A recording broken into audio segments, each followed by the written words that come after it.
Hello বন্ধুরা, good morning. আজ সকাল সকাল ভিডিওটা শুরু করলাম। সোনামা ঘুম থেকে উঠে গেছে বলে আমি প্রথমে ঘরের খাটটাকে গুছিয়ে নেব।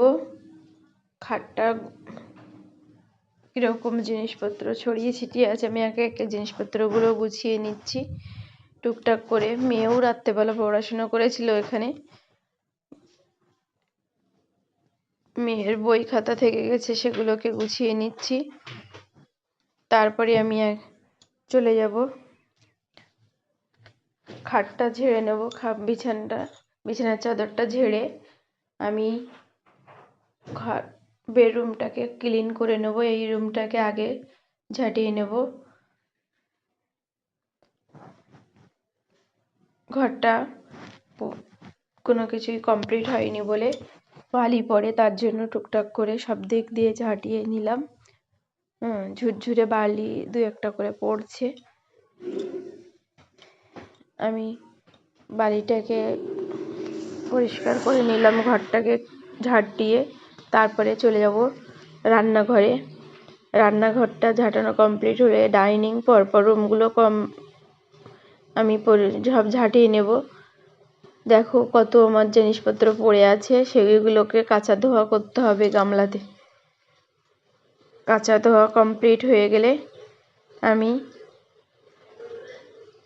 চলে যাব প্রতিদিনের রুটিন অনুযায়ী ছাদের গাছগুলো জল দিতে। গাছগুলো জল দিতে হবে।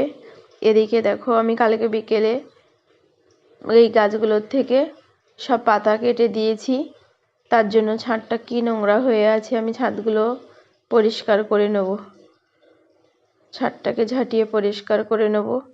ছাদটা পরিষ্কার হয়ে গেলে আমি আজকে ভাবছি ট্রেগুলো দু একটা করে, সব তো ট্রে সরানো সম্ভব না, যতটা পারবো ততটা আমি সরিয়ে একটু পরিষ্কার করে নিচ্ছি। কারণ পরিষ্কার করে না নিলে নিচটাতে জল পড়ে ছাদটাতে ড্যাম হয়ে যাওয়ার ভয়।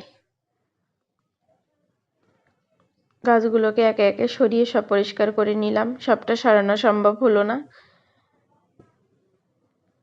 তারপরে চলে এলাম কুমড়ো গাছে, কুমড়োর ফুল তোলার জন্য কুমড়ো ফুল তুললাম। এদিকে ভেন্ডি গাছেও রোজ রোজ ভেন্ডি, দু চারটে করে ভেন্ডি, এখন কমে গেছে ভেন্ডি গাছে ভেন্ডিগুলো। ভেন্ডি তুলে নিলাম। ছাদ থেকে চলে এসে আমি সকাল সকাল রান্নাটা বসিয়ে দেব।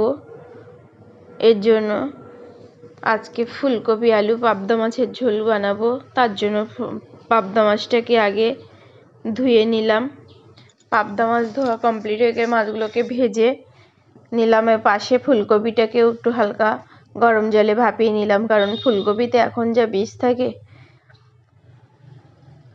মাছের ঝোল বানানোর জন্য আমি দিয়ে দেবো পেঁয়াজ, 5 ফোড়ন, আদা রসুন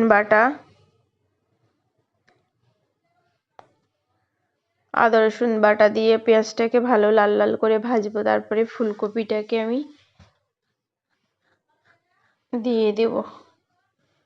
ফুলকপিটা দিয়ে আমি ফুলকপিটা লবণ, হলুদ, ধনিয়া গুঁড়ো, জিরা গুঁড়ো সব দিয়ে, দুটো কাঁচা লঙ্কা দিয়ে ভালোভাবে কষিয়ে নিয়ে আমি ফুলকপিটাতে একটু সামান্য হালকা আঁচে ঢেকে দেব।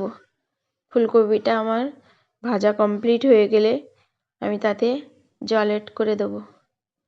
এদিকে তরকারি বসিয়ে আমার আর যাবতীয় টুকটাক যা কাজ আছে সেগুলোকেও আমি করে নেব, কারণ আমার সকালের মধ্যে কাজগুলো কমপ্লিট করতে হবে। এদিকে মেয়ে উঠে গেলে আমি আর কিছুই, মেয়ে ঝামেলা, তার জন্য আমি ফুলকপি প্রায় রান্না কমপ্লিট হয়ে গেছে। আমি এবার ফুলকপিটা দিয়ে আমি ফুলকপিটা ফুটে উঠলে আমি মাছগুলোকে দিয়ে দেব। মাছ দিয়ে আমি সর্বশেষে ফুলকপিটা জিরে গুঁড়ো, দিয়ে নামিয়ে নেব।